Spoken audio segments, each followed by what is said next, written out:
जालजली मुनि तपस्या कर रहे हैं। तो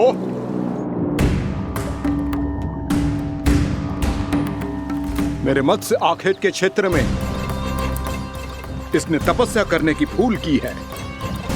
मेरे ही राज्य में मेरा कोई क्षेत्र मेरे लिए वर्जित हो, ये मुझे स्वीकार नहीं है। आपने पर्याप्त मत्स्य आखेट कर लिया है महाराज। यदि तुम इन मछलियों का आहार नहीं बनना चाहते हो, चुपचाप मेरी आज्ञा मानो। क्षमा, क्षमा महाराज।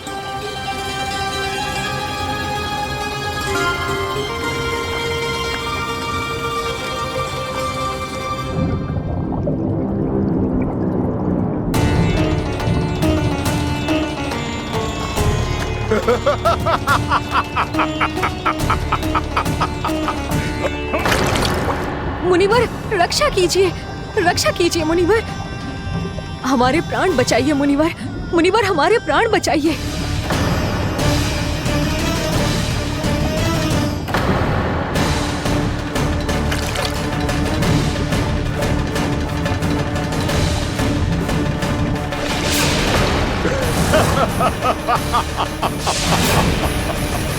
ठहर जाओ असुरराज। इन मछलियों को हानि ना पहुंचाओ। क्यों मुनि? अब मछलियां पकड़ने के लिए मुझे तुमसे आज्ञा लेनी पड़ेगी। तुमने तपस्या करने से पहले किससे आज्ञा ली थी? मां गंगा से, इस जल में रहने वाली सभी मछलियों से। इस उपकार के बदले इन सभी मछलियों को रक्षा करने का वचन दिया था। इसीलिए असुरराज, मैं शांति से कह रहा हूं, इस स्थान को अशुद्ध ना करो। चुपचाप यहां से चले जाओ, नहीं तो इसका परिणाम अच्छा नहीं होगा।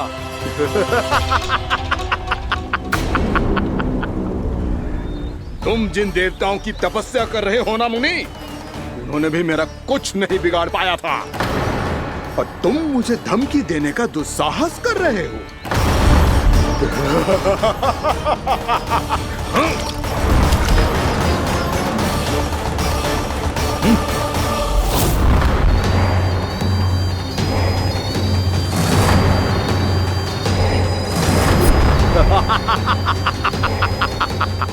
मूर्ख, विचारों से तो तू राक्षस है ही, और स्वभाव से उस बगुले की तरह है जो भूख ना होने पर भी उन निर्दोष मछलियों को आहार बनाता रहता है।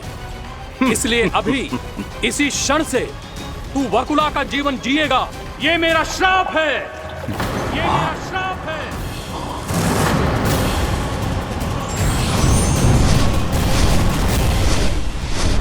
श्राप पाने के बाद तुम्हें आभास हुआ कि तुमने कितना बड़ा अपराध किया था, और तब तुम जजाली मुनि से क्षमा याचना करने लगे। तुम्हारे अपराध बोध को जानकर मुनि श्रेष्ठ शांत हुए और उन्होंने तुम्हें वरदान दिया। श्राप से मुक्ति का एक ही मार्ग होता है असुर, पश्चाताप। तुम्हें अपने भूल का पश्चाताप है, इसीलिए मैं तुम्हें वरदान देता हूं। तुम्हें मेरे श्राप से मुक्ति अवश्य मिलेगी। स्वयं प्रभु श्री नारायण के अवतार इस बगुले के देह के बंधन से तुम्हें मुक्त करेंगे।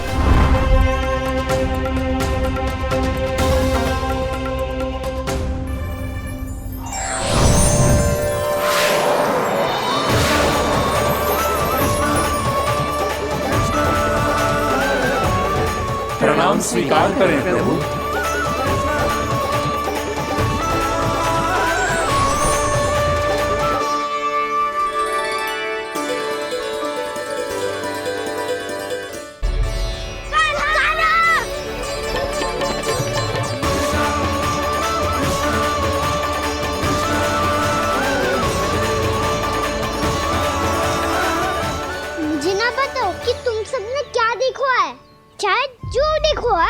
बस मैया से कछु मत ही बताना। कान्हा!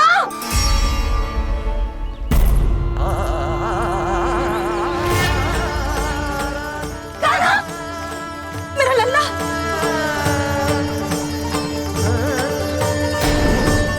भानु बता रहा था तुझे कोई असुर पंछी निकल गया था। हाँ?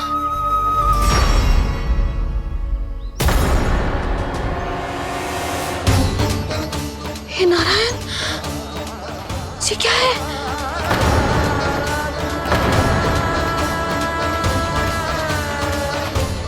ये सब कैसे हुआ लल्ला? हाँ, कोई बताएगा मुझे ये क्या है?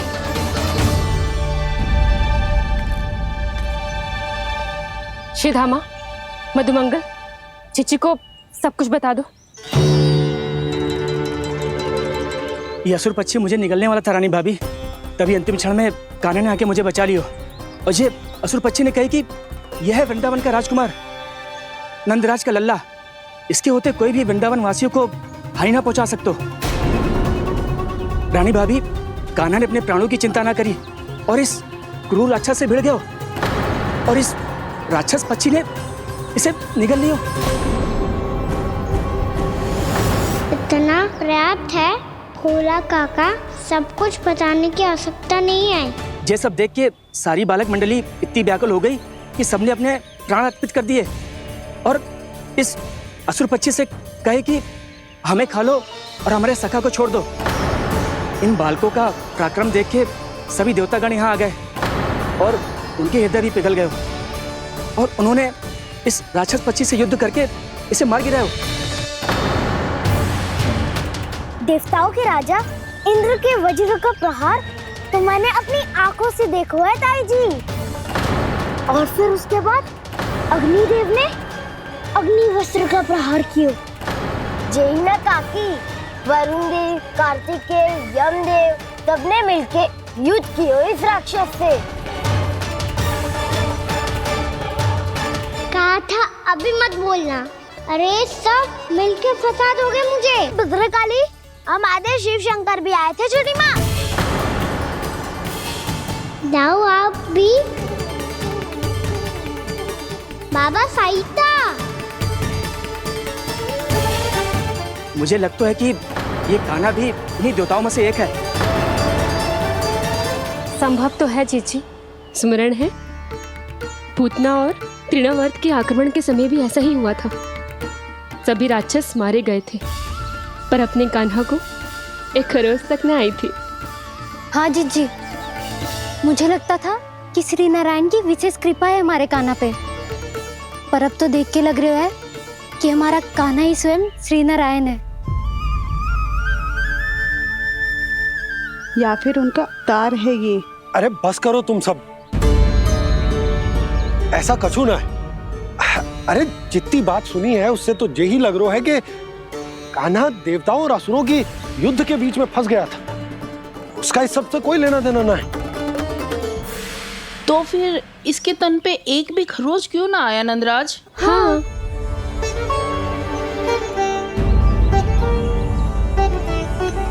है काकी, खरच तो है। दिखा लल्ला। भैया बात पीड़ा आ रही है, कुछ करो ना। चिकोपिया भी ना अति करती है। श्री नारायण का अवतार हो तो इतनी तनिक सी खरोच पे ऐसे रो तो क्या? बस बहुत होगा। अब तो तुम सबने सीमा ही पार कर दी है। कभी से श्री नारायण बुलाते हो, कभी श्री नारायण का अवतार। तनिक कछु हो ना जाता है कि तुम सब कहानियां बुनने लगती हो। जे बस साधारण सा बालक है, मेरा लल्ला है जे, इसे भगवान मत ही बनाओ।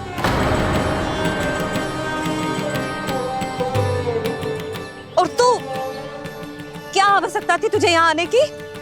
हाँ, वो भी मुझे बिना बताए। मेरे साथ छल करके आए हो तू। अब तू घर चल, ऐसा दंड दूंगी ना कि मैया बहुत पीड़ा हो रही है। मैया बहुत पीड़ा हो रही है मैया। हाँ नन्ना, तू घर चल, मैं तुझे औषधि लगा दूंगी। हल्दी का लेप लगाऊंगी ना, झट से ठीक हो जाएगा। चल चल।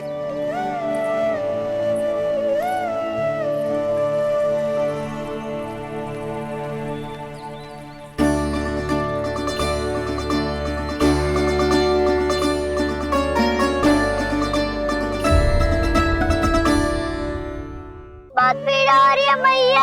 हाँ नन्ना, तू घर चल, मैं तुझे औषधि लगा दूंगी। हल्दी का लेप लगाऊंगी ना, झट से ठीक हो जाएगा। चल चल।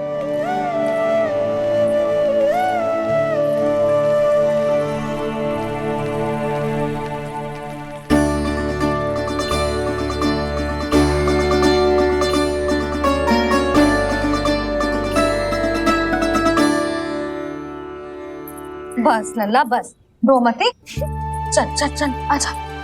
अभी औषधि लगाऊंगी ना, तेरी सारी पीड़ा लुप्त हो जाएगी। आजा आजा, बैठ जा लल्ला। अभी आई मैं। हाँ,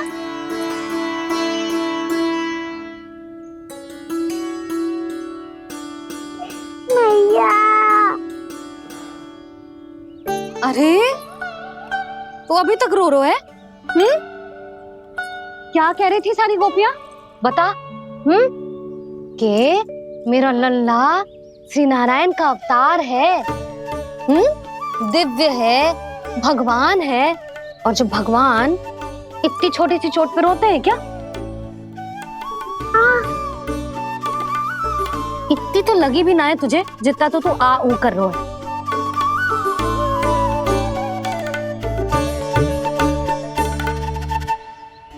आओ ना, करूंगो।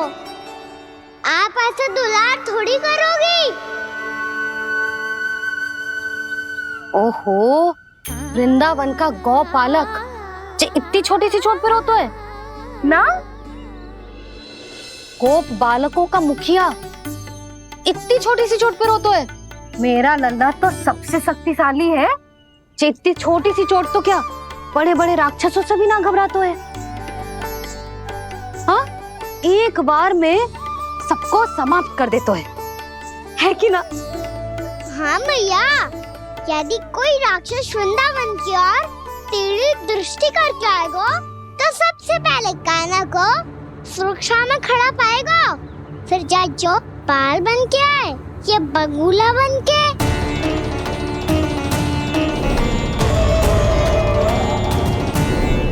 ना लल्ला, सोचो भी मती।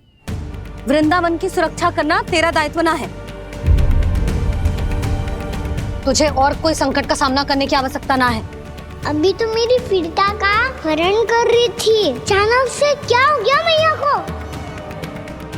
कोई आवश्यकता ना है तुझे ऐसे संकटों का सामना करने की। आने दे आज तेरे बाबा को, सीधा सीधा बोल दूंगी। बहुत हो गए उनके तर्क वितर्क। मेरा फूल सा लल्ला वन में अकेले गौचारण के लिए ना जाएगो।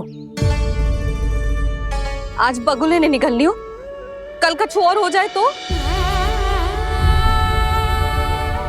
नारायण ना करे, कहीं कछु ऊंच नीच तुझे कछु हो जाए तो?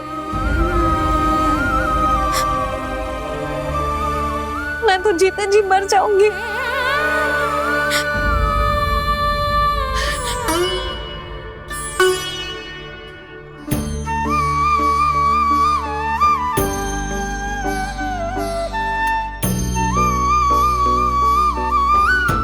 वीर लल्ला की वीर मैया इतनी सी बात तो रोती है क्या? क्या करूं कान्हा, तुझे ऐसे बार बार संकट के मुंह में जाते हुए ना देख सकती मैं। तो फिर मैया मैं वचन देता हूँ, आज के बाद मैं गौचारण के लिए तभी जाऊंगा जब आप आज्ञा दोगी। पक्का? छल ना करेगो ना मेरे साथ? मैंने कब छल करो मैया? अच्छा ठीक है, ना करूँ छल। यदि आपसे पूछे बिना बाहर निकलो तो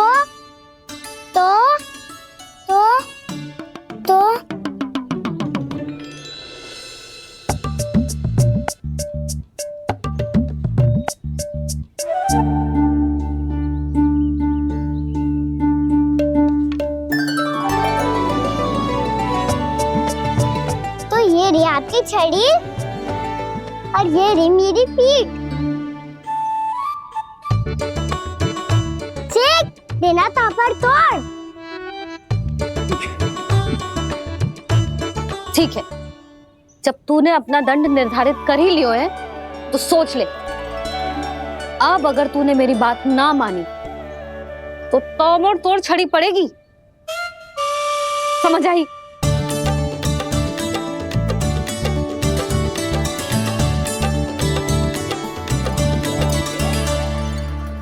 अच्छा ही है कि कान्हा कुछ दिन घर ही रहे। आज वन में जो हुआ है अवश्य कंस ने ही करवाए हुए वो सब।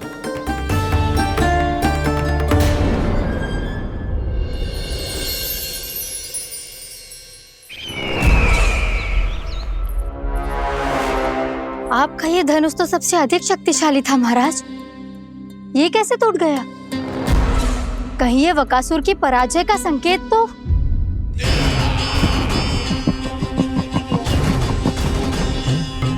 प्राप्ति, लगता है तुम्हें शुभ समाचार मिला नहीं। उस बकासुर ने उस विष्णु अवतार को जीवित ही निगल लिया है। अरे अब तक तो उस नन्हे से बालक को पचा भी चुका होगा वो। उसके तन में रक्त बनकर वो विष्णु अवतार और उसकी शक्तियां और रही होंगी। क्षमा कीजिए महाराज। क्षमा कीजिए। इस अशुभ से मुख से शुभ समाचार आने दो। माथे के बल को ढीला करो, चेहरे पर मुस्कान लाओ और कहो, महाराज, वृंदावन में मातम फैल चुका है। मैं ऐसा ही करता महाराज, यदि सूचना सत्य होती तो।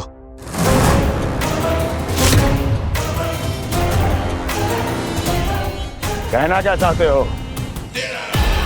एक क्षण में सूचना उगलो, अन्यथा मेरा योद्धा बकासुर विष्णु अवतार की तरह तुम्हें भी जीवित निकल जाएगा। आने दो। बकासुर मारा गया महाराज, बकासुर मारा गया महाराज, बकासुर मारा गया। बकासुर मर चुका है? असंभव। असंभव। बकासुर ने उस बालक को निगल तो लिया था, पर उसकी सुरक्षा करने के लिए सभी देवता वहां प्रकट हो गए, पर फिर भी कोई बकासुर का सामना नहीं कर पाया। और फिर क्या हुआ? वो बालक स्वयं ही बकासुर के उदर से बाहर आ गए और उसकी चोंच तोड़कर उसकी हत्या कर दी।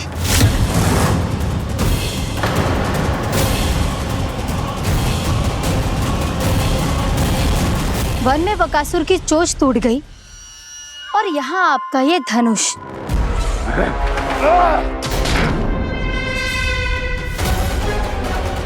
केवल नहीं टूटा तो आपका ये भ्रम महाराज। क्षमा कीजिएगा महाराज, आपका भ्रम टूटना आवश्यक है। आवश्यक है आपको यह आभास होना कि उस विष्णु अवतार को पराजित करने के लिए आपके साधारण योद्धाओं में वो सामर्थ्य नहीं है। अच्छा सर, पूतना, तृणावर्त, बकासुर, ये सब साधारण नहीं थे प्राप्ति, साधारण नहीं थे। फिर तो ये और भी अधिक चिंता का विषय है महाराज, क्योंकि इसका अर्थ तो यही हुआ कि वो विष्णु अवतार कुछ अधिक ही असाधारण है और उसका सामना करने के लिए और उसे मिट्टी में मिलाने के लिए आपको एक ऐसे अस्त्र की आवश्यकता है जो उसके सामने ना झुके और ना ही टूटे।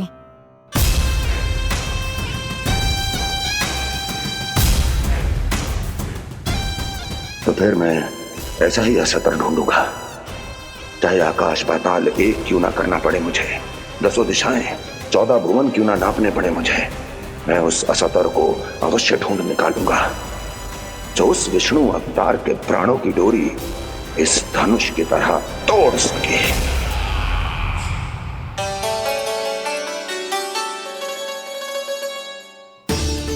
थैंक्स पापा, मैंने मैया को वचन दिया है कि जब तक नहीं चाहेंगी मैं वन नहीं जाऊंगा। इसलिए आप मुझे मारने के लिए कोई शक्तिशाली असुर ढूंढने में व्यस्त रहो। कुछ दिन तब तक मैं व्यस्त रहूंगा अपनी मैया की सेवा करने में।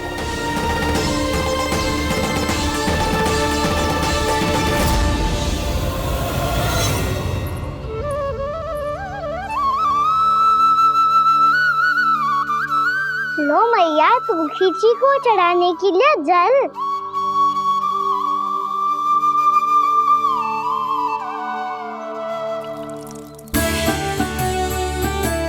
लो मैया, और आटा।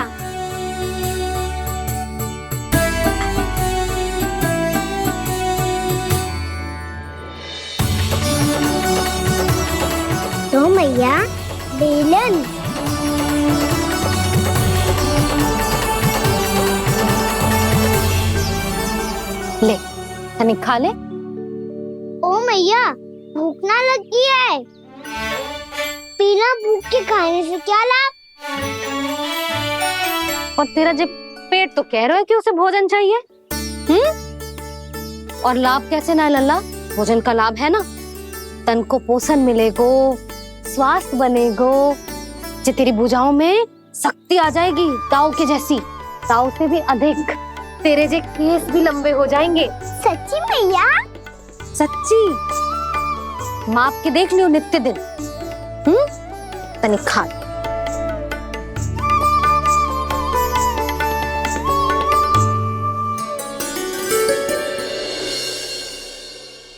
मान के मैया का कहना, छक के भोजन खाते हैं, नित्य मापते भुजा केश, पर ज्यों का त्यों ही पाते हैं।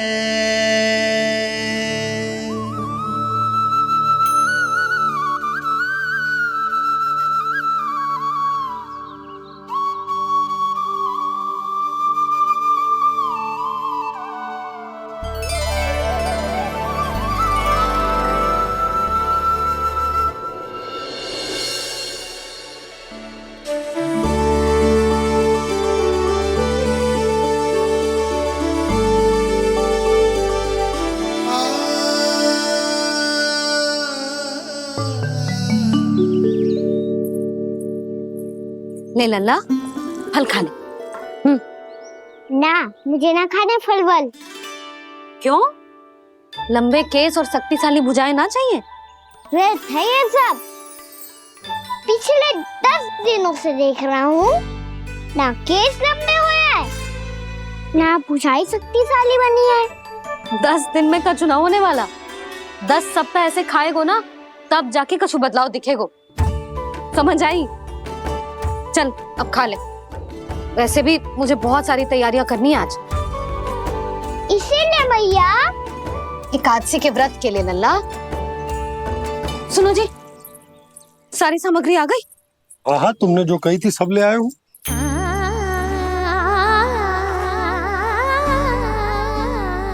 इसमें नारियल तो है ही ना, उसके बिना मैं एकादशी की पूजा कैसे करूंगी? यशोदा, मैंने भोला से कह दिया, वो लेकर आते ही होगा। घबराओ मत। कैसे ना घबराओ जी, आपको पता है ना एकादशी का व्रत मेरे लिए कितना महत्वपूर्ण है। पता है। अरे इसमें तो दिए भी ना है। दिए ना है? अब मैं अभी लेकर आता हूँ। आप रहने दो, मैं ही लेके आती हूँ।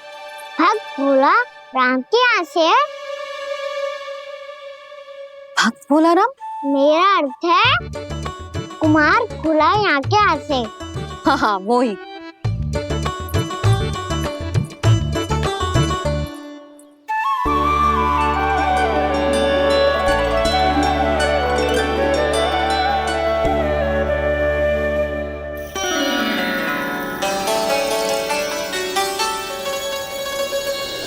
श्री हरि, श्री हरि, मेरे श्री हरि।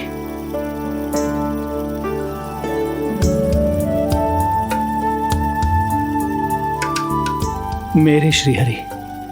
भोला राम, मेरी मटकी तैयार है? मेरे श्री हरि, मेरे श्री हरि।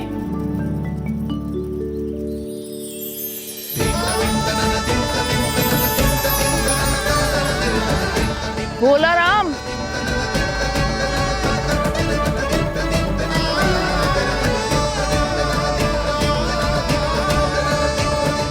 भोला काका, ओ भोला काका।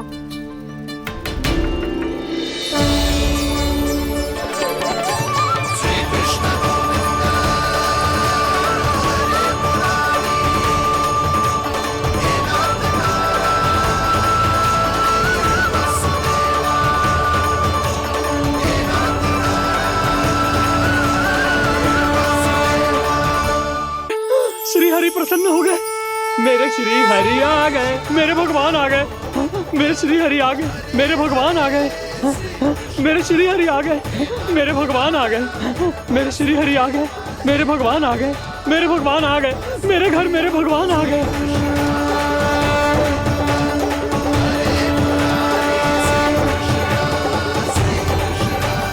मेरे घर आ गए, मेरे श्री हरि आ गए, हाँ मेरे श्री हरि आ गए। जे तो बावले थे ही, अब बालकन को भी साथ में मिला लिए। उज्जवल क्या कर रहा है? अरे ठहर जा बोला।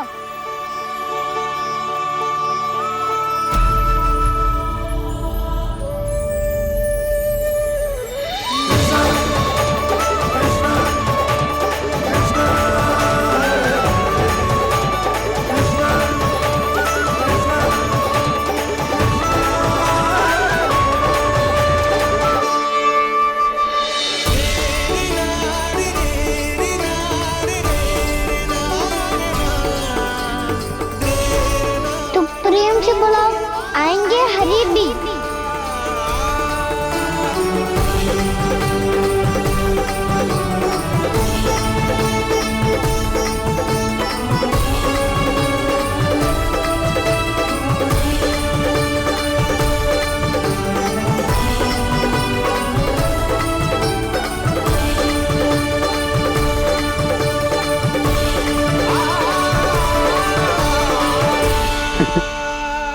क्या वो गाना?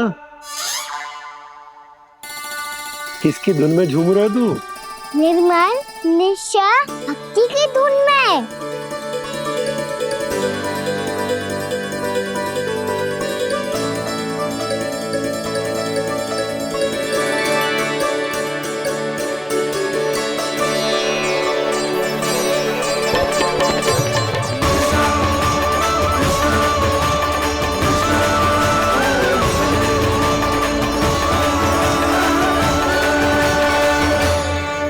अरे क्या हो गया इन्हें?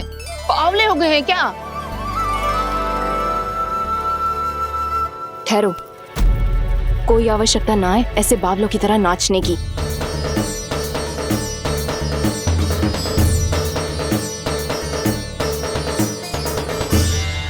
बावले ना है मौसी, भक्ति में रम गए। बस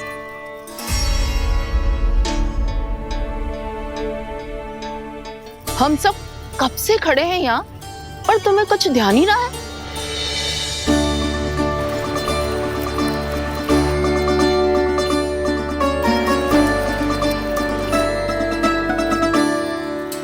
नाच गाने में ऐसे मगन हुए कि हमें देखा भी ना।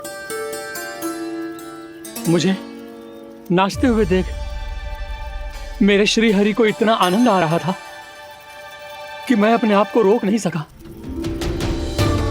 और वैसे भी मेरे जन्म का एकमात्र उद्देश्य है श्री हरि की सेवा करना, श्री हरि को प्रसन्न करना।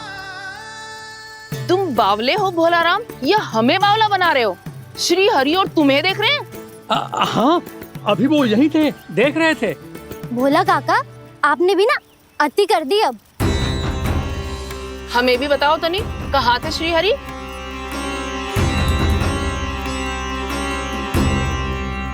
ना जाने अपना उपहास करवाने में क्या आनंद आता है इन्हें। देखो, अब तुम सच मानो या झूठ, लेकिन हमरे श्री हरि यहीं थे, इसी चाक पर अभी। हाँ, लो सुन लो इस मूर्ख की बात। श्री हरि को और कोई स्थान ना मिलो जो इसके मिट्टी के चाक पे आकर बैठेंगे। श्री हरि को और कोई स्थान ना मिलो जो इसके मिट्टी के चाक पे आकर बैठेंगे। श्री हरि को और कोई स्थान ना मिलो जो इसके मिट्टी के चाक पे आकर बैठेंगे। जैसी मैया भैंसो ही लल्ला, दोनों का कुछ पता ही ना चलतो, कब किस बात पर प्रसन्न हो जाए और किस बात पर रुष्ट। अरे मैं भला असत्य क्यों बोलूंगा? अभी अभी यही थे श्री हरि। हाँ,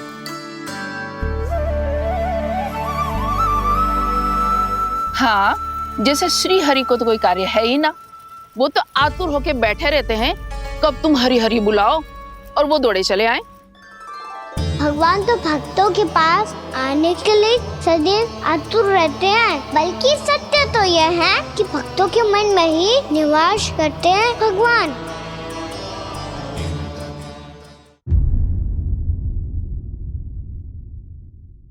मैं भला असत्य क्यों बोलूंगा? अभी अभी यही थे श्रीहरि। हाँ,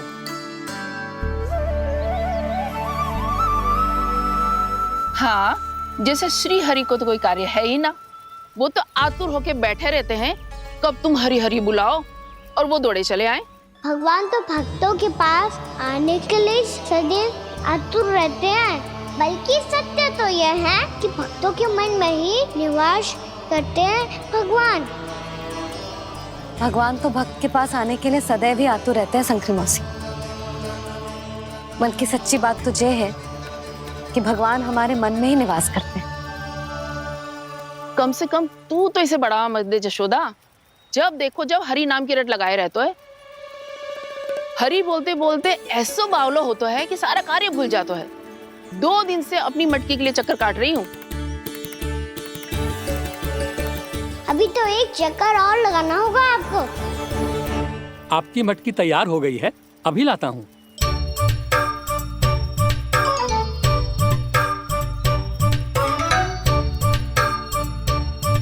लो जी मटकी।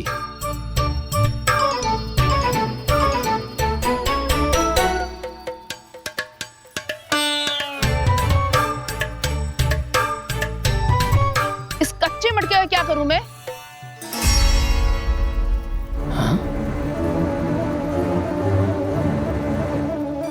पर इसे तो मैंने भट्टी में पकाया था। अब तू ही देख ले कितना ध्यान रहता है इस कार्य पे। और कह तो है कि श्री हरि आते हैं इससे मिलने। हाँ आते हैं और आगे भी आएंगे हमारे श्री हरि हमसे मिलने। और आके मोक्ष देंगे, है ना? मांगूंगा तो मोक्ष भी दे देंगे, मांगूंगा तो मोक्ष भी दे देंगे, मांगूंगा तो मोक्ष भी दे देंगे। अभी तो ये बता कि तू मुझे मेरी मटकी कब देगो? और मेरी मांग कब पूरी करोगे भोला राम जी? मेरो घड़ा मेरे दिए तो तैयार है ना? कल एकादशी की पूजा और व्रत के लिए। एकादशी का व्रत? हाँ, एकादशी का व्रत। इसे करने से श्री हरि बहुत प्रसन्न होते हैं। अच्छा, फिर तो अभी लाया।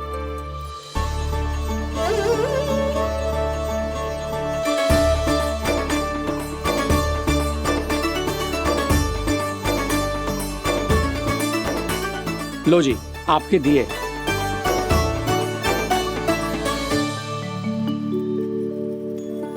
और जो हमने मांगा है वो? बाकी सब शेष द्वादशी के दिन मिलेगा, क्योंकि कल मैं भी एकादशी का व्रत रखूंगा, क्योंकि कल मैं भी एकादशी का व्रत रखूंगा, क्योंकि कल मैं भी एकादशी का व्रत रखूंगा।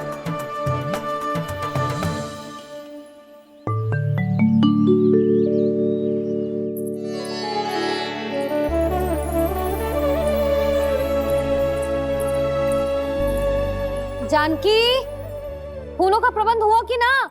हाँ भाभी, जे रहे। सदैव विलंब कराती है। पर भाभी इस बार तो फूल समय से ही लाई थी। क्या हुआ जशोदा? अभी तो पूजा की तैयारी ना हुई? देखो ना मौसी, ये जानकी ना कुछ छूट ही जाता है इसके कारण। एकादशी की पूजा और व्रत आते ही जसोदा भाभी इतनी वग्र हो जाती है। ऐसो क्या होगा इस पूजा में?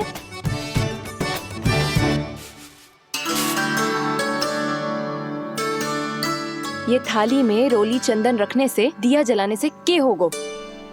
आपको पता भी है एकादशी का व्रत क्यों रखते हैं? क्या महत्व है इसका? लो, जे तो मैं जसोमती रानी से पूछना भूल ही गया। पर हाँ भगवान, मेरे लिए इतना ही पर्याप्त है कि इस व्रत को रखने से मेरे श्री हरि हमसे प्रसन्न हो जाएंगे।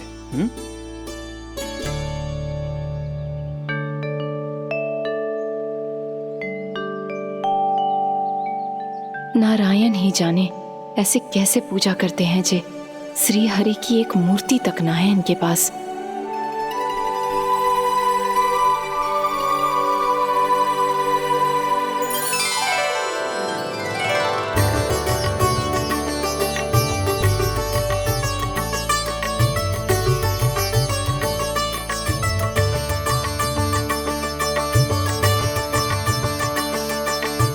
प्रभु, न तो मेरे पास मूर्ति है और ना तो इस व्रत के विधि विधान के बारे में मुझे जानकारी है और ना ही मुझे इसके महत्व के बारे में जानकारी है, पर फिर भी मैं करना चाहता हूं।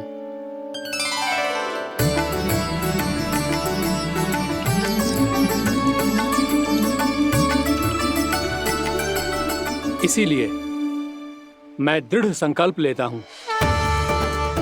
पूरी निष्ठा के साथ, श्रद्धा के साथ और पूरी आस्था के साथ मैं इस व्रत को संपन्न करूंगा।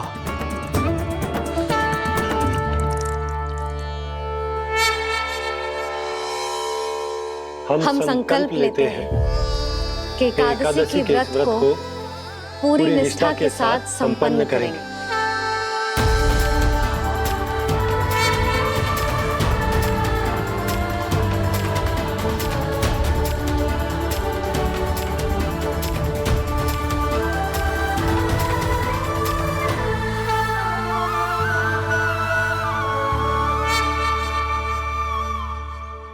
तुलसी जी के पत्ते तो हैं ही ना। श्री नारायण को तुलसी जी के पत्ते के बिना भोग ना चढ़तो है। जानकी, तुलसी के पत्ते कहाँ हैं? भाभी, मैं तो कब से यही पूछना चाह रही थी कि तुलसी के पत्ते लाऊं क्या, पर आप तो व्यस्त थी ना। तुझे कितनी बार समझाओ है ना, यदि तेरे कछु करने से किसी और की कोई हानि ना हो रही हो या किसी के अच्छे कार्य में सहायता हो रही हो तो मुझसे आज्ञा लेने की आवश्यकता ना है। समझ गई भाभी, आगे से जाना उनको। ले अभी लेकर आती हूँ।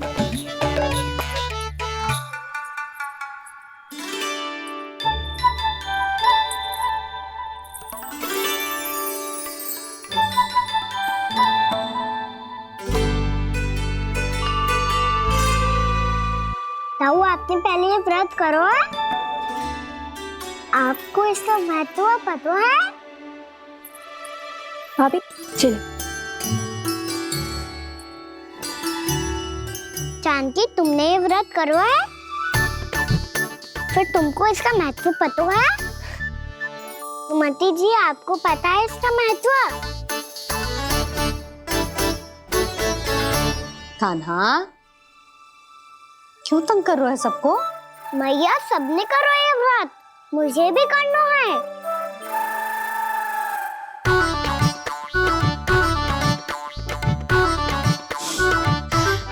ये व्रत केवल बड़ों के लिए होती है लल्ला।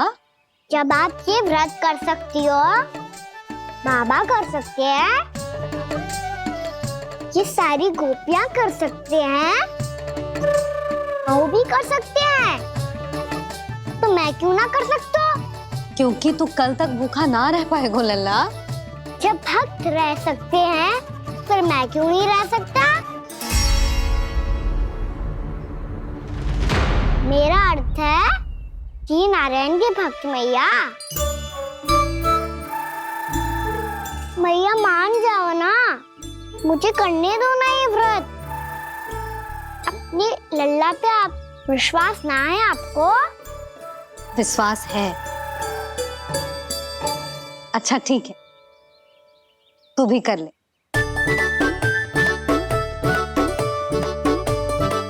पर मैया, व्रत की कथा तो सुनाओ। मैं तो अबध हूँ ना, मुझे कैसा पता चलेगा कि ये व्रत करते क्यों हैं?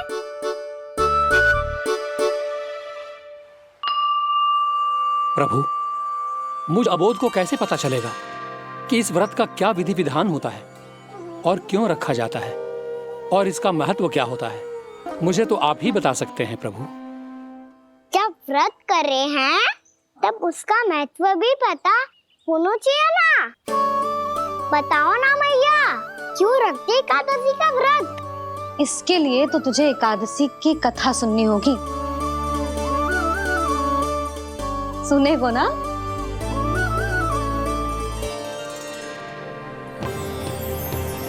वसुदेव सुतं देवं कंसचाणूरमर्दनम् श्रीहरि, यशोदा परमानंदं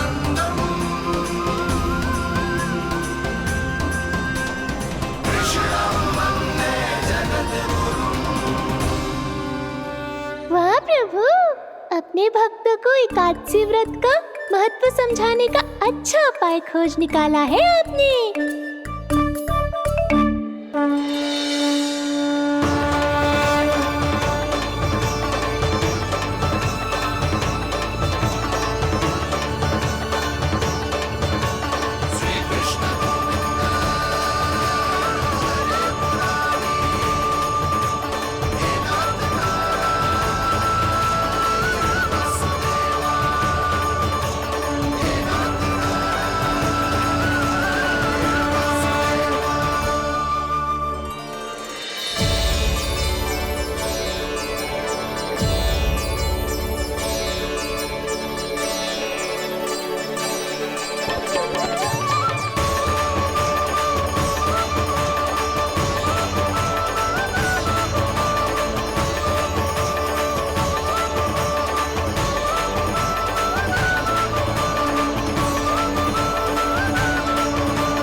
अब सब जन एकादशी के व्रत की कथा ध्यान से सुनना, तभी जे व्रत पूरा माना जाएगा।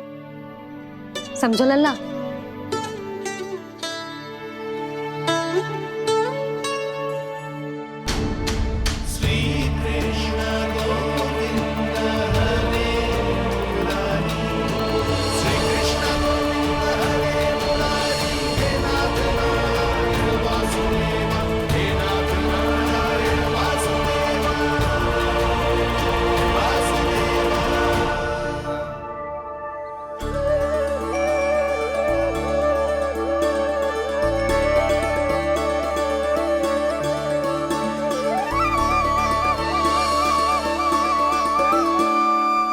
सतयुग में चंद्रावती नाम के नगर में मूरा नाम का एक असुर राज्य करता था।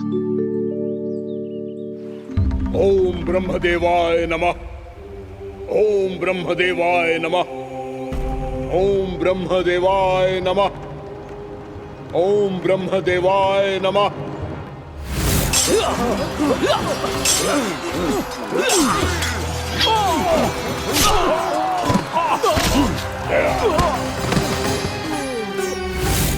ओम ब्रह्मदेवाय नमः। ओम ब्रह्मदेवाय नमः। जब उसने देवताओं के हाथों असुरों की पराजय देखी, तब वो वरदान पाने के उद्देश्य से ब्रह्मा जी की तपस्या करने चला गया।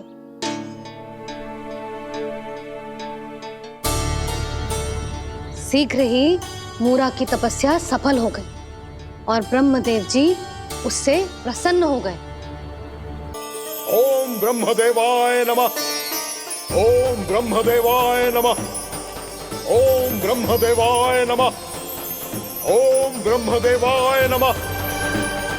ओम ब्रह्मदेवाय नमः। ओम ब्रह्मदेवाय नमः। ओम ब्रह्मदेवाय नमः। ओम ब्रह्मदेवाय नमः। मूरा, प्रणाम ब्रह्मदेव। तुम्हारी तपस्या सफल हुई। बोलो, तुम्हें क्या वर चाहिए? सृष्टि के रचयिता ब्रह्मदेव, कृपया मुझे ऐसा वरदान दीजिए जिसकी सहायता से मैं त्रिलोकी विजयी बन जाऊं और कोई देवता मुझे पराजित ना कर सके। यहाँ तक कि देवताओं के रक्षक, सृष्टि के संचालक भगवान श्री विष्णु के लिए भी मैं अपराजय रहूं। तथास्तु, तथास्तु, तथास्तु। प्रणाम ब्रह्मदेव।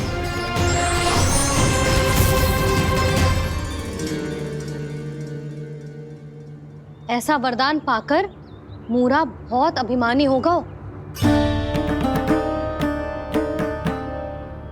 यक्षों, किन्नरों, यहाँ तक कि देवताओं को भी युद्ध के लिए ललकारने लगा, पर किसी ने भी उसकी ललकार को स्वीकार ना करो, क्योंकि सभी उसकी शक्ति से बहुत भयभीत थे और उसके सामने युद्ध किए बिना ही अपनी पराजय स्वीकार करने लगे। और फिर दंभ में आके उसने स्वर्गलोक पर भी आक्रमण कर दिया और देवराज इंद्र तक को चुनौती दे डाली।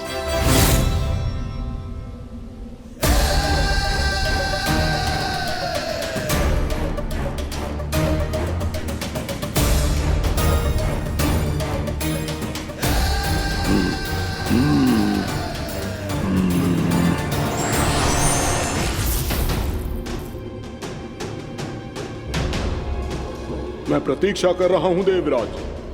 क्या उत्तर है तुम्हारा?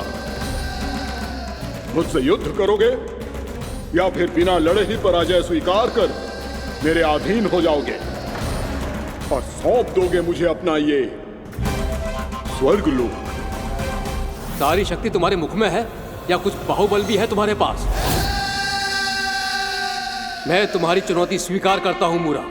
मैं तुम्हारी चुनौती स्वीकार करता हूं मूरा।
खैरिए देवगण, असुर राज मूरा को ब्रह्मदेव का आशीर्वाद प्राप्त है।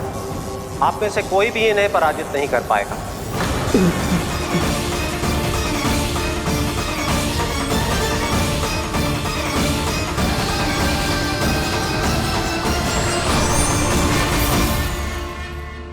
एक अवसर और देता हूं देवराज।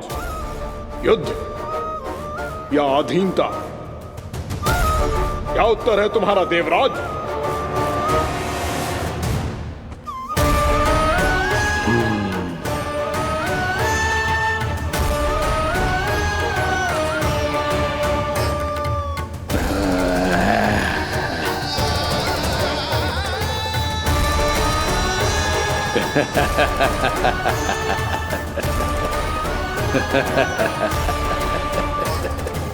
इंद्र और सभी देवताओं ने मूरा के आतंक में आके उससे भयभीत होके अपना सिंहासन छोड़ दियो।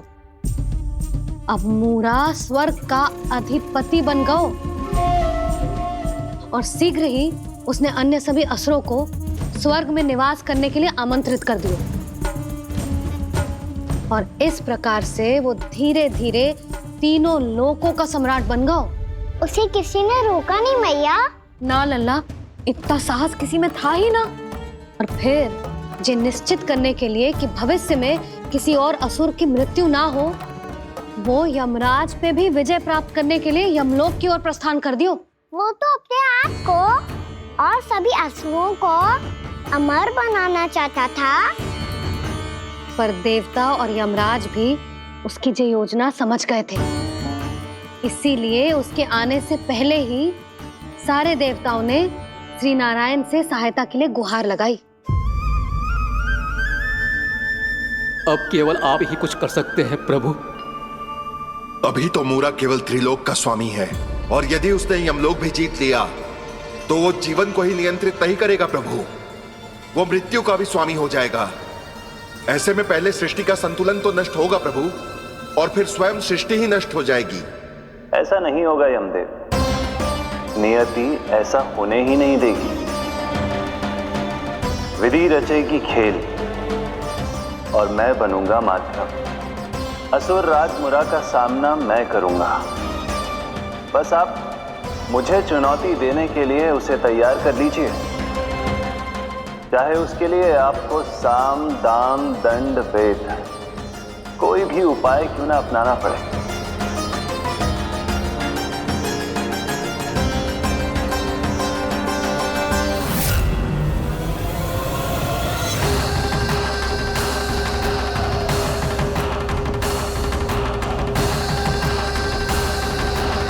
आप तो मेरी प्रतीक्षा में पहले से ही खड़े हैं यमदेव। तब तो आपने मेरी चुनौती के बारे में भी सुना ही होगा। कहिए, क्या उत्तर है आपका? मेरा स्वागत करके अपना राज्य त्यागेंगे या मेरा सामना करके अपने प्राण? असुर राज मूरा का सामना मैं करूंगा। बस आप मुझे चुनौती देने के लिए उसे तैयार कर लीजिए, चाहे उसके लिए आपको साम दाम दंड भेद कोई भी उपाय क्यों ना अपनाना पड़े।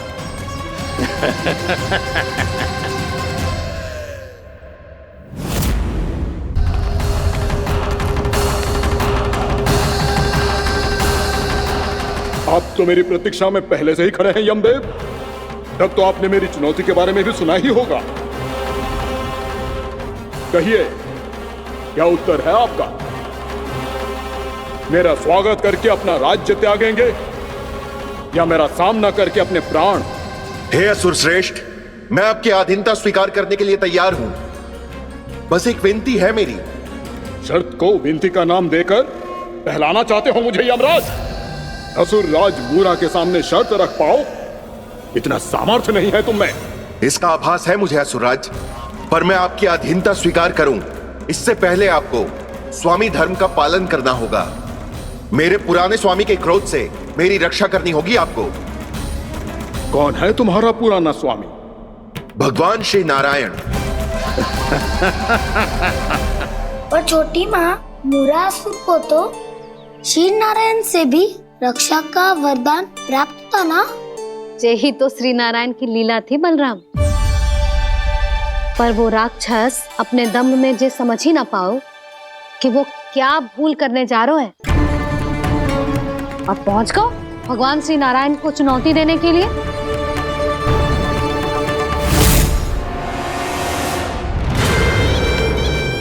वहीं ठहर जाओ असुर राज मूरा।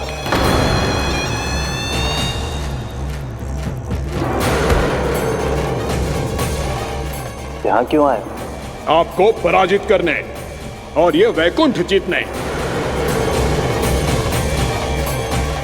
ताकि मैं यमलोक का स्वामी बन सकूं। फिर आओ, युद्ध भूमि में मेरा सामना करो।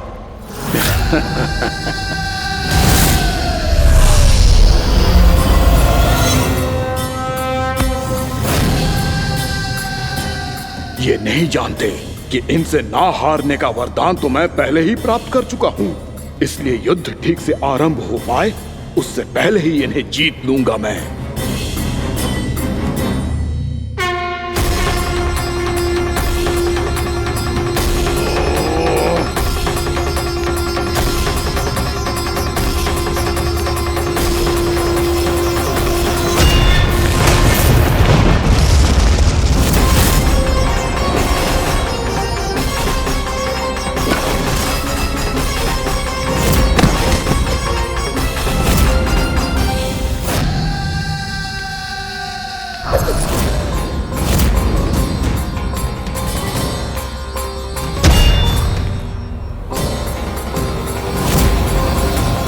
और इस प्रकार जे युद्ध वर्षों वर्षों तक चलता रहो। दोनों योद्धा पूरे ब्रह्मांड में अनेक अस्त्रों शस्त्रों के साथ युद्ध करते रहे।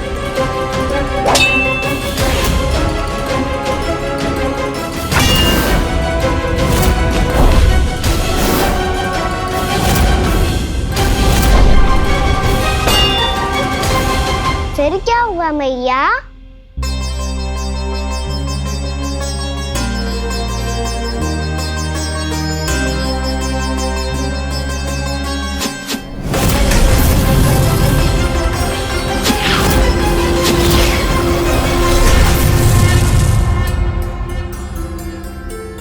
उस युद्ध को कभी समाप्त हुआ हो, पर कैसे? शीघ्र ही वो राक्षस थक गौ लल्ला।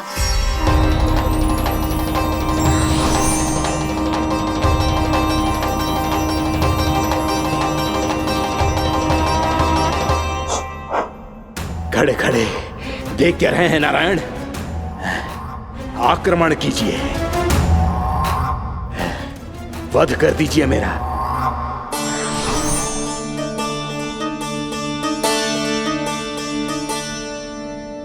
मैं तुम्हारी वीरता से प्रभावित हूं, इसीलिए इतनी थकान की स्थिति में मैं तुम जैसे वीर पर आक्रमण नहीं करूंगा। जाओ विश्राम करो। यदि फिर से युद्ध करने की इच्छा हो तो तुम्हारा स्वागत होगा।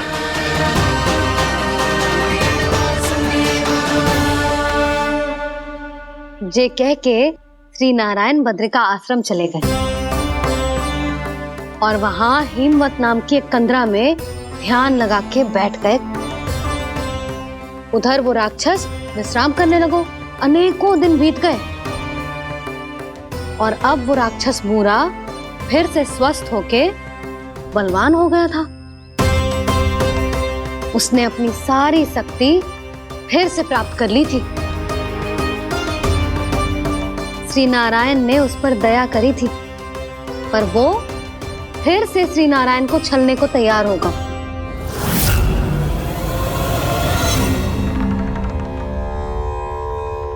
ध्यान में बैठे बैठे श्री नारायण योग निद्रा में चले गए, पर दुष्ट मूरा इसी अवसर का लाभ उठा के उनकी कंदरा में घुस आयो ताकि वो सोते हुए श्री नारायण पे आक्रमण कर सके।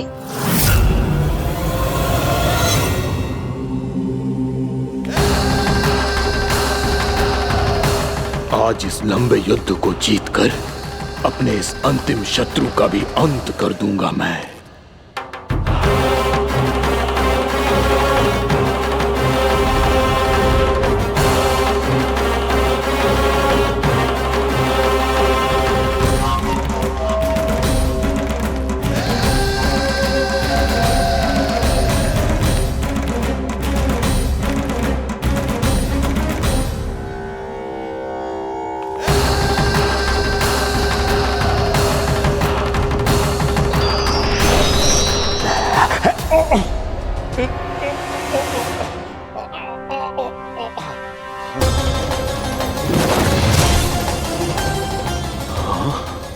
दुष्ट राक्षस, प्रभु ने तुझ पर दया की, तुझे संभलने का अवसर दिया। तू इन्हीं पर ही छल से वार करने चला है।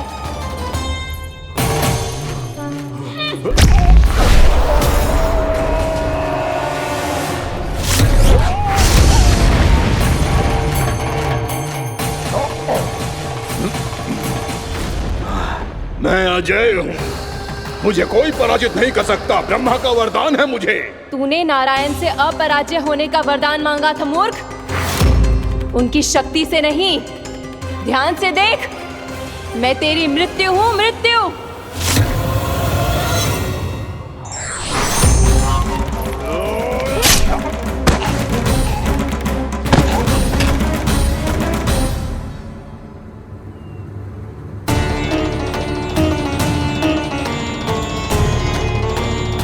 वो देवी कौन थी छोटी माँ?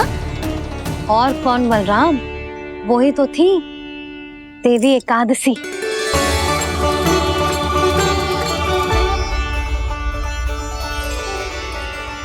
मुझे क्षमा कीजिए प्रभु, आपकी आज्ञा के बिना ही युद्ध करके आपके शत्रु को मृत्यु के घाट उतार दिया। क्षमा नहीं, आपकी तो प्रशंसा होनी चाहिए देवी। असुर राज को मारकर आपने सभी देवताओं को मुक्त करवाया है। इस पापी के अहंकार से तीनों लोकों की रक्षा की है आपने।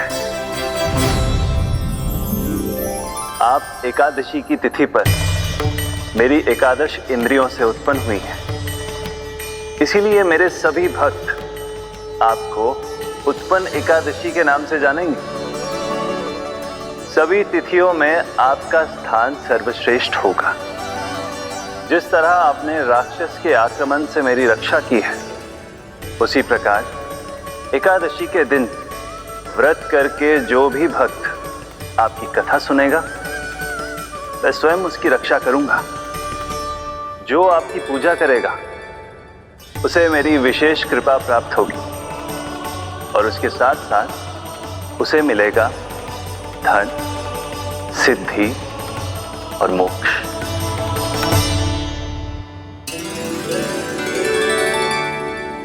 इसीलिए आज के दिन व्रत रखने का बहुत अधिक महत्व होता है। बोलो एकादशी मैया की जय। बोलो श्री नारायण भगवान की जय।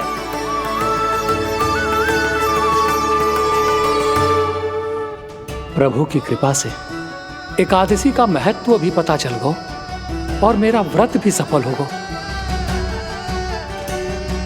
अभी नहीं भूला राम, एकादशी का व्रत पूरी तरह तभी सफल होता है जब द्वादशी के दिन उसे पूरा किया जाता है।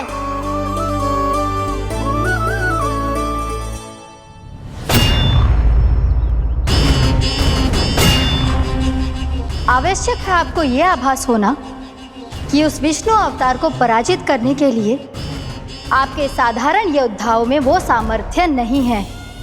वो विष्णु अवतार कुछ अधिक ही असाधारण है।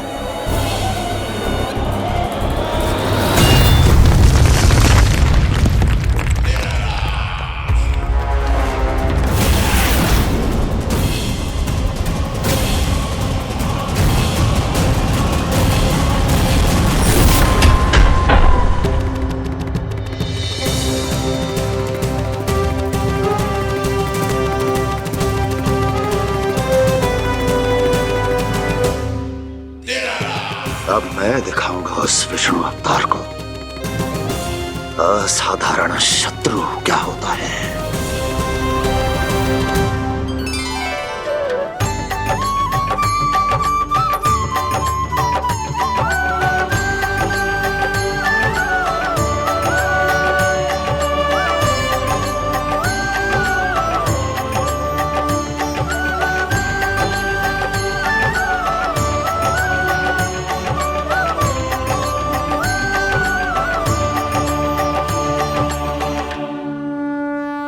मामा अधीर हो रहे हैं, पर मैया ने मुझे अभी तक बाहर जाने की आज्ञा नहीं दी है। अभी उन्हें किसी और राक्षस को यहाँ भेजने से रोकने के लिए मुझे ही कुछ करना होगा।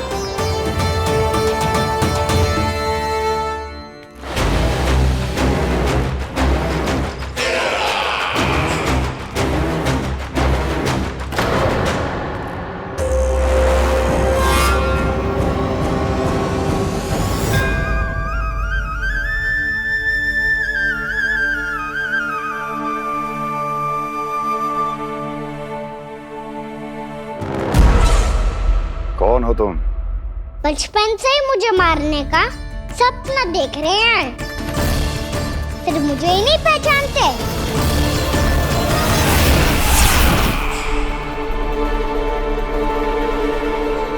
बचपन से विष्णु अवतार। कोई कान्हा बुलाता है तो कोई मुरलीधर पुकारता है,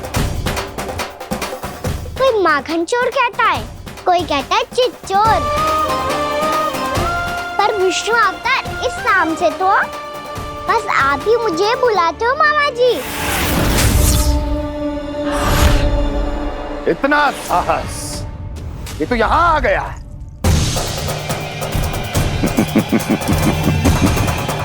यहाँ आ तो गया तू विष्णु अवतार, किंतु यहाँ से जीवित नहीं जाएगा।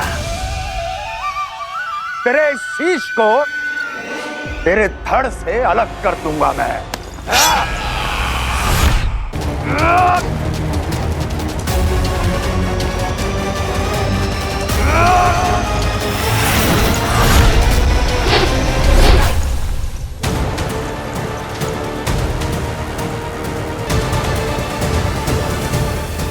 कहाँ देख रहे हो मामा जी?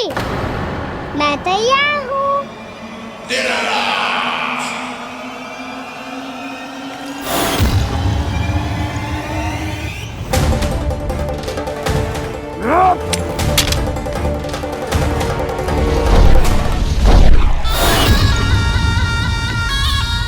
मामा जी, आप सदैव इसी तरह क्रोध में रहते हो क्या?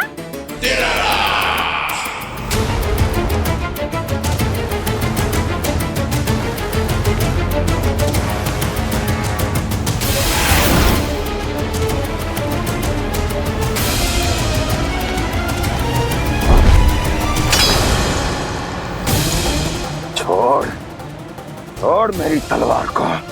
छोड़ो तो तब जब पकड़ा हूँ।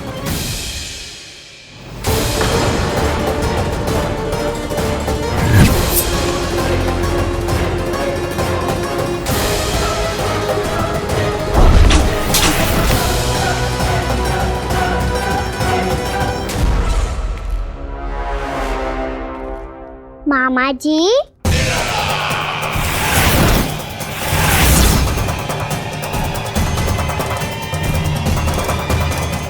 आप थक गए होंगे, थोड़ा विश्राम कर लो। आपका तो पता नहीं, मैं अवश्य से थक गया हूँ।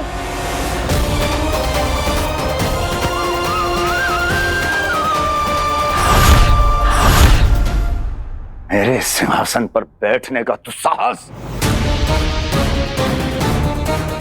अभी तो बस अभ्यास कर रहा था मामा जी। भविष्य में मुझे तो बैठना है यहाँ।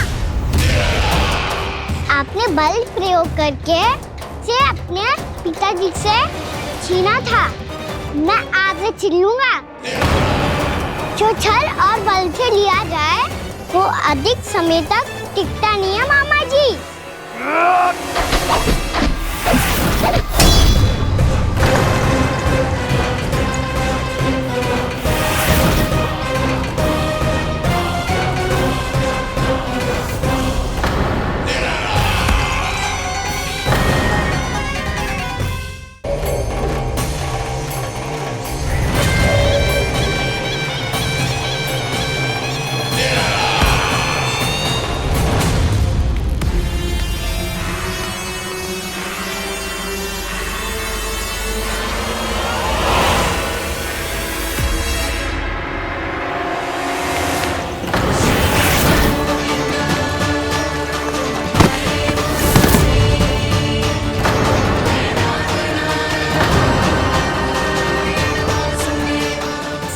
आपको ये सिंहासन छोड़ना होगा।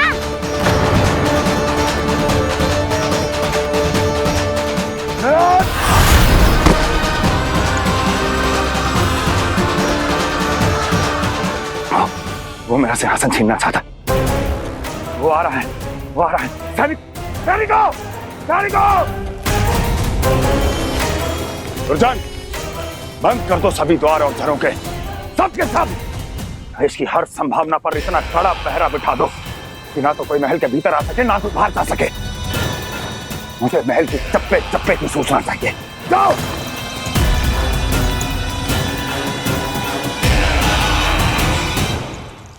सिंहासन।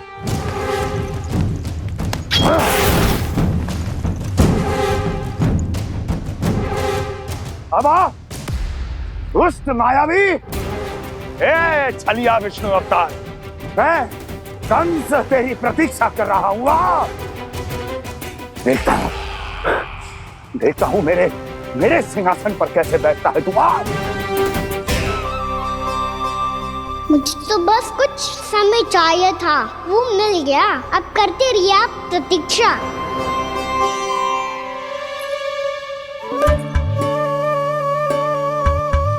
जी अपने आप से बातें क्यों कर रहे हो जी?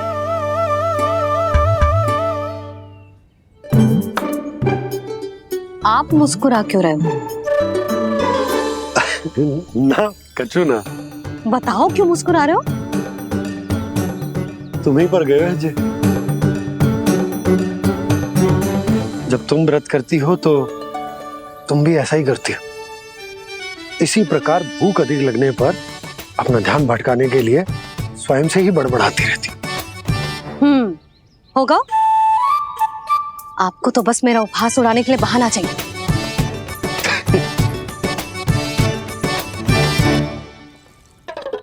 लल्ला, भूख लगी है?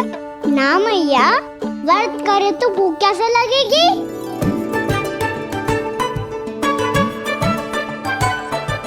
यदि लगी हो तो छोटे बालकों को थोड़ी बहुत भूल चूक क्षमा होती है। कछु ना तो फल तो तू खा ही सकते है। अब तो पूरे नियम और विधि विधान से व्रत तोड़ूंगा। कल द्वादशी के सुबह मुहूर्त के अनुसार। ठीक।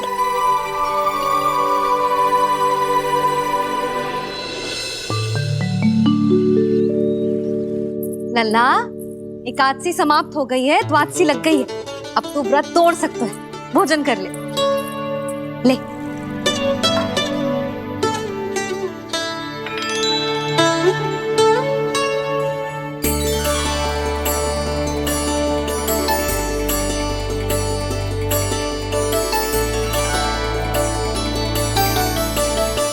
आज तो कार्य कर लीजिएगा। मैं ना चाहती कि सब गांव वाले फिर से आपका उपहास उड़ाएं। अरे इसी क्षण कार्य आरंभ करना आवश्यक ना है, कुछ खा तो लो। कल भी पूरे दिन व्रत में रहे, अब तो कुछ खा लो। ना, अभी बिल्कुल भूख ना है। और हाँ भगवान, तुम्हें चिंता करने की आवश्यकता नहीं है।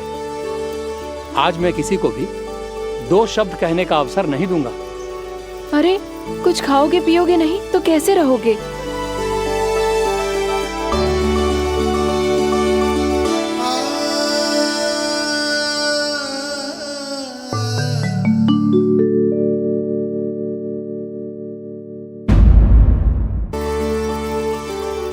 अरे इसी क्षण कार्य आरंभ करना आवश्यक ना है, कुछ खा तो लो। ना, अभी बिल्कुल भूख ना है। और हाँ भगवान, तुम्हें चिंता करने की आवश्यकता नहीं है। आज मैं किसी को भी 2 शब्द कहने का अवसर नहीं दूंगा।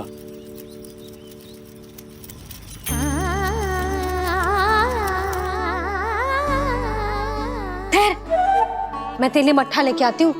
व्रत के बाद पीने से पेट ठंडा रहता है। रुक।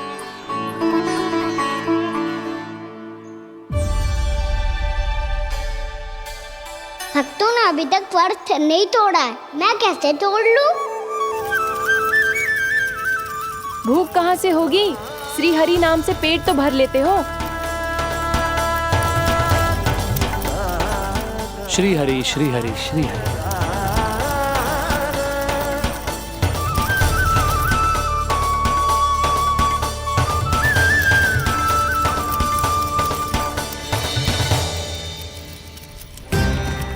हरि हरि प्रभु हरि, हरि हरि प्रभु हरि, हरि हरि प्रभु हरि, हरि हरि प्रभु हरि। कल से अन्न का एक दाना ना गो है पेट में। अब क्या व्रत तुड़वाने भी आपके प्रभु ही आएंगे? अब क्या व्रत तुड़वाने भी आपके प्रभु ही आएंगे? मैया,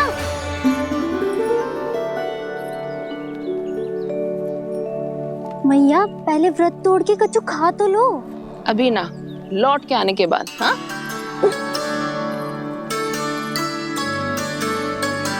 बलराम, ठहरो पुत्र, पहले कुछ खा लो। व्रत तोड़ना आवश्यक होता है। मैया ने एकादशी का महत्व बताया। लगता है मुझे सबको द्वादशी पर व्रत तोड़ने समाप्त करने का महत्व बताना होगा। हरि हरि हरि हरि हरि, मेरे हरि।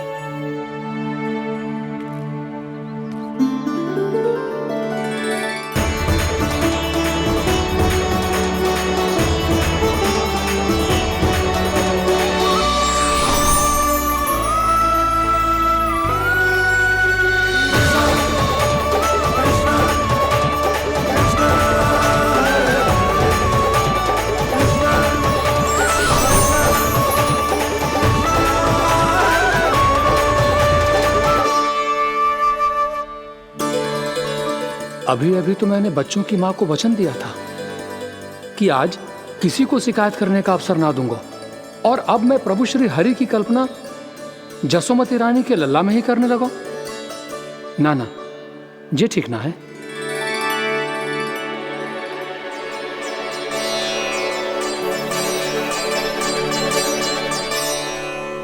ठीक है तो है, बिल्कुल सही पहचाना है आपने। बड़े तो बड़े, अब तो बालक भी हमारा उपहास उड़ाने लगे। मैं आपका उपहास नहीं उड़ाने आया, मैं तो आपके एकादशी के व्रत को पूरा कराने आया हूँ।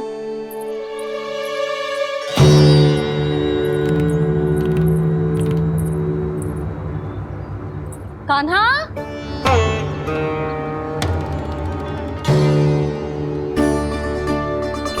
तो ये रे आपकी छड़ी और ये रे मेरी पीठ।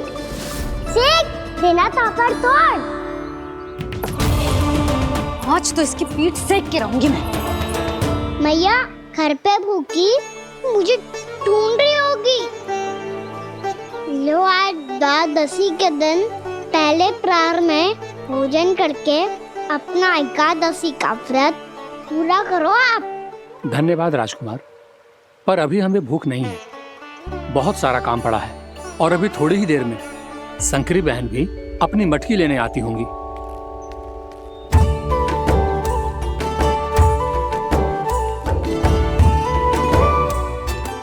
पर मैं आपका व्रत पूरा कराए बिना नहीं जा सकता।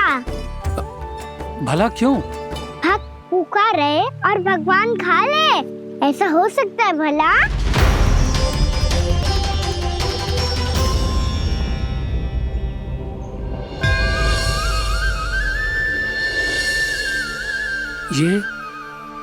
ये कैसा भ्रम हो रहा है मुझे लगता है अपना काम करना चाहिए।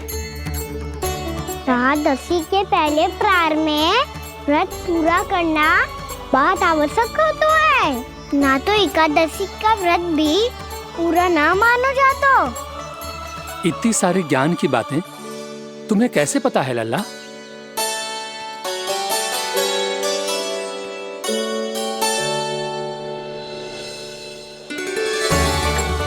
जैसे एकादशी की कथा होती है, वैसे द्वादशी की महिमा भी एक बहुत महत्वपूर्ण कथा है।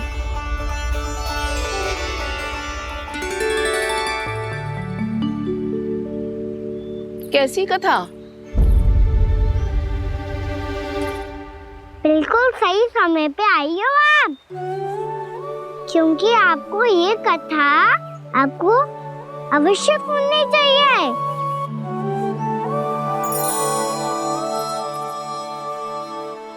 मुझे क्यों?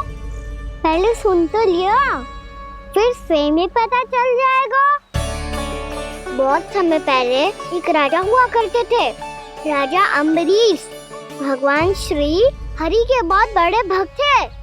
ओम नमो नारायणाय। ओम नमो नारायणाय।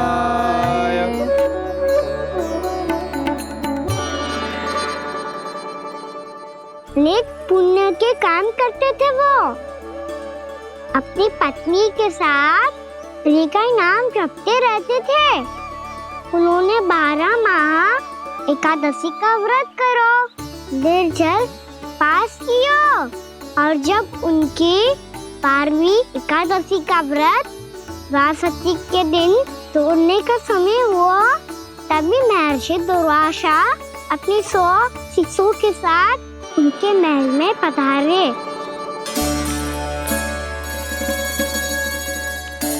प्रणाम स्वीकार करें महर्षि। आप जैसे महान ऋषि मेरे राज्यसभा में आए, वो भी ऐसे अवसर पर जब मैं और मेरी पत्नी निरंतर 12 एकादशियों के बाद अंतिम एकादशी का व्रत तोड़ेंगे। इससे बड़े सौभाग्य की क्या बात हो सकती है हमारे लिए? आज आपके साथ साथ मेरा और मेरे शिष्यों का एकादशी व्रत भी पूरा होगा। संभव है प्रभु की इच्छा यही हो कि हम सब अपना व्रत एक साथ तोड़ें। ये तो अत्यधिक प्रसन्नता की बात है महर्षि। तो फिर ठीक है, हम सब यात्रा से थके हैं। व्रत तोड़ने से पहले हम स्नान करना चाहते हैं। जैसी आपकी इच्छा महर्षि। जब तक आप लोग लौटेंगे तब तक आपके सारे प्रबंध यहाँ हो चुके होंगे।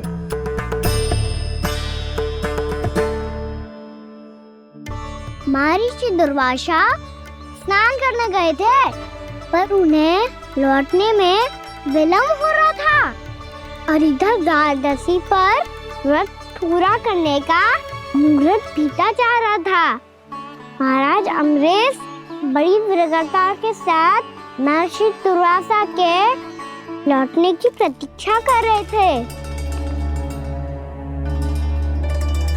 महाराज, व्रत तोड़ने का मुहूर्त बीता जा रहा है, बस कुछ ही समय बचा है। महर्षि और उनके शिष्यों को लौटने में न जाने कितना समय लग जाएगा। मेरा सुझाव है कि आप मुहूर्त समाप्त होने से पहले व्रत अवश्य तोड़ लें। गुरुदेव, हमने महर्षि दुर्वासा को वचन दिया है कि जब तक वो लौटेंगे नहीं तब तक हम व्रत नहीं तोड़ेंगे। इसीलिए मैं उनके लौटने के बाद ही भोजन ग्रहण करूंगा। पर महाराज, मुहूर्त यदि बीत गया और समय रहते हुए नहीं आए तो महाराज आपका व्रत पूरा नहीं होगा। महाराज, आपको उसका फल नहीं मिलेगा। महाराज, 12 एकादशियों का व्रत व्यर्थ चला जाएगा। किंतु गुरुदेव, यदि मैंने भोजन कर लिया तो ये तो